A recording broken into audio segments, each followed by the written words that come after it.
की objective book है जिसमें हम प्राचीन भारत का इतिहास देखेंगे। प्राचीन भारत के इतिहास में वैदिक संस्कृति जो 1500 ईसा पूर्व से 600 ईसा पूर्व तक थी। वैदिक संस्कृति में लेवल 7 देखेंगे। प्रश्न है इसमें, ऋग्वेद के किन 6 मंडलों को वंश मंडल या गोत्र मंडल कहा जाता है? क्या है? ऋग्वेद के किन 6 मंडलों को वंश मंडल या गोत्र मंडल कहा जाता है? दूसरे मंडल से 7वें मंडल तक को वंश मंडल या गोत्र मंडल कहा जाता है। ऋग्वेद में कितने मंडल हैं? 10 मंडल हैं। ठीक है। ऋग्वेद के द्वितीय से सप्तम मंडल को पंच मंडल कहा जाता है। गोत्र शब्द का सर्वप्रथम उल्लेख ऋग्वेद में हुआ था। ठीक है। अगला प्रश्न है आपका, किस वेद में जादुई माया और वशीकरण का वर्णन है? किस वेद में जादुई माया और वशीकरण का वर्णन है? किस वेद में है? अथर्ववेद में। आंसर आपका हो जाएगा अथर्ववेद। अथर्ववेद की भाषा और स्वरूप के आधार पर ऐसा माना जाता है कि इस वेद की रचना सबसे बाद में हुई थी। अथर्ववेद को 2 पाठों, सैनक और पैपालद में संचरित हुए हैं। लगभग सभी स्त्रोत ऋग्वेद के स्त्रोतों के छंदों में रचित हैं। दोनों वेदों में इसके अतिरिक्त अन्य कोई समानता नहीं है। अथर्ववेद दैनिक जीवन से जुड़े तांत्रिक धार्मिक सरोकार को व्यक्त करता है। इसका स्वर ऋग्वेद के उस अधिक पुरोहिती स्वर से भिन्न है जो महान देवों को महिमा मंडित करता है और सोम के प्रभाव में कवियों को उत्प्रेरित दृष्टि का वर्णन करता है। अगला प्रश्न है आपका, आर्य शब्द इंगित करता है। आर्य शब्द इंगित करता है, किसे इंगित करता है? श्रेष्ठ वंश को। आपका आंसर हो जाएगा श्रेष्ठ वंश को। आर्य शब्द का शाब्दिक अर्थ है श्रेष्ठ या कुलीन। आर्य शब्द अर्धातु से बना है जिसका अर्थ है जो संस्कार द्वारा श्रेष्ठता स्थापित कर लिया हो। मैक्स मुलर ने आर्यों को भारत आना मध्य एशिया से माना है। आर्यों द्वारा निर्मित सभ्यता वैदिक सभ्यता कहलाई। आर्यों की भाषा संस्कृत थी। आर्यों का समाज पितृ समाज था, पितृ प्रधान समाज था आर्यों का समाज। अगला प्रश्न है, ऋग्वेद में कुल कितने मंडल हैं? ऋग्वेद में कुल 10 मंडल हैं। ऋग्वेद सनातन धर्म अथवा हिंदू धर्म का स्रोत है। इसमें लगभग 1028 सूक्त हैं जिनमें देवताओं की स्तुति की गई है। इस ग्रंथ में देवताओं का यज्ञ में आह्वान करने के लिए मंत्र हैं। यही सर्वप्रथम वेद है। ऋग्वेद को दुनिया के सभी इतिहासकार हिंद यूरोपियन भाषा परिवार की सबसे पहली रचना मानते हैं। ये दुनिया के सर्वप्रथम ग्रंथों में से एक है। ऋग संहिता में 10 मंडल वल वाल खिल सहित 1028 सूक्त हैं। वेद मंत्रों के समूह को सूक्त कहा जाता है जिसमें एक देवदत्त तथा एकार्थ का ही प्रतिपादन रहता है।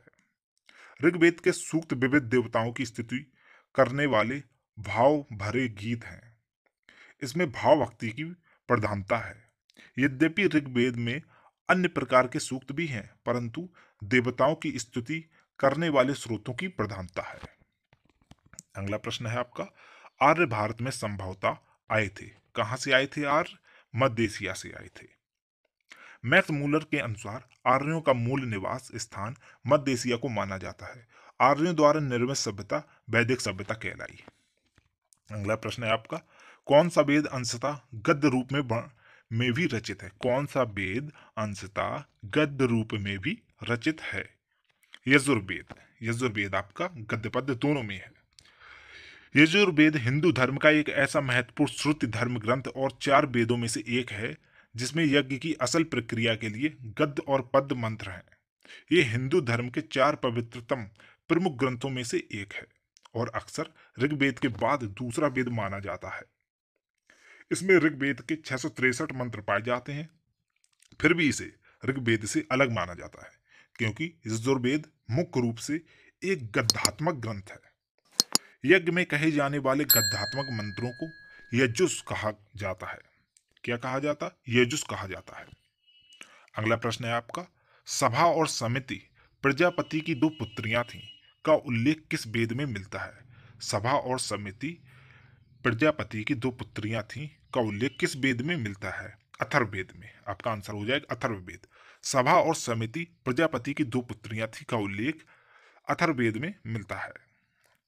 अथर्ववेद में परीक्षित को कुरुओं का राजा कहा गया है तथा इसमें कुरु देश की समृद्धि का अच्छा विवरण मिलता है। इस वेद में आर्य एवं अनार्य विचारधाराओं का समन्वय है। उत्तर वैदिक काल में उत्तर वैदिक काल से इस वेद का विशेष महत्व है। अगला प्रश्न है आपका, ऋग वैदिक युग की प्राचीनतम संस्था कौन सी थी?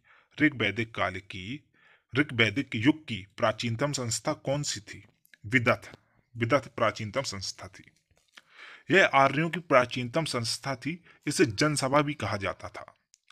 रथ के अनुसार विदत संस्था सैनिक, असैनिक तथा धार्मिक कार्यों से संबंधित थी। इसी कारण केपी जायसवाल विदत को एक मौलिक बड़ी सभा मानते हैं। राम शरण शर्मा इसे आर्यों की प्राचीनतम संस्था मानते हैं। उनका मानना है कि ऋग्वेद में विदत का उल्लेख 22 बार हुआ है। आपके अनुसार विदत ऐसी संस्था थी जो युद्ध में लूटी गई वस्तुओं अथवा उपहार और समय समय पर मिलने वाली भेंटों की सामग्रियों का वितरण करती थी। ऋग्वैदिक काल में स्त्रियां भी सभा में विदत में भाग लेती थी। इस प्रकार सभा, समिति, विदत और परिषद वैदिक राजतंत्र में सहायक के रूप में काम करती थी। ऋग्वेद तथा इस पर लिखे गए ब्राह्मण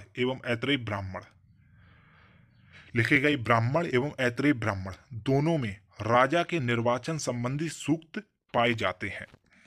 अगला प्रश्न है आपका, ब्राह्मण ग्रंथों में सर्वाधिक प्राचीनतम कौन सा है? ब्राह्मण ग्रंथों में सर्वाधिक प्राचीनतम कौन सा है? शतपथ ब्राह्मण शुक्ल यजुर्वेद की दोनों शाखाओं कर्ण और मध्यान्दिनी से संबंध है। यह सभी ब्राह्मण ग्रंथों में सर्वाधिक महत्वपूर्ण ग्रंथ है।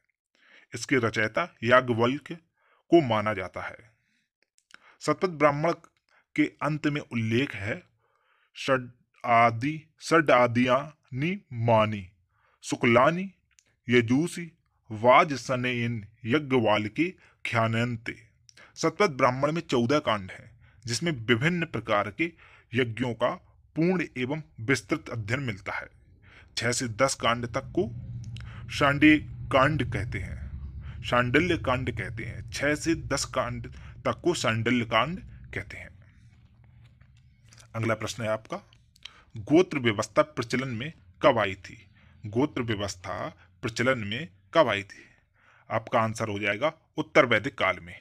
ठीक है, गोत्र व्यवस्था का प्रचलन भी उत्तर वैदिक काल से ही प्रारंभ हुआ माना जाता है।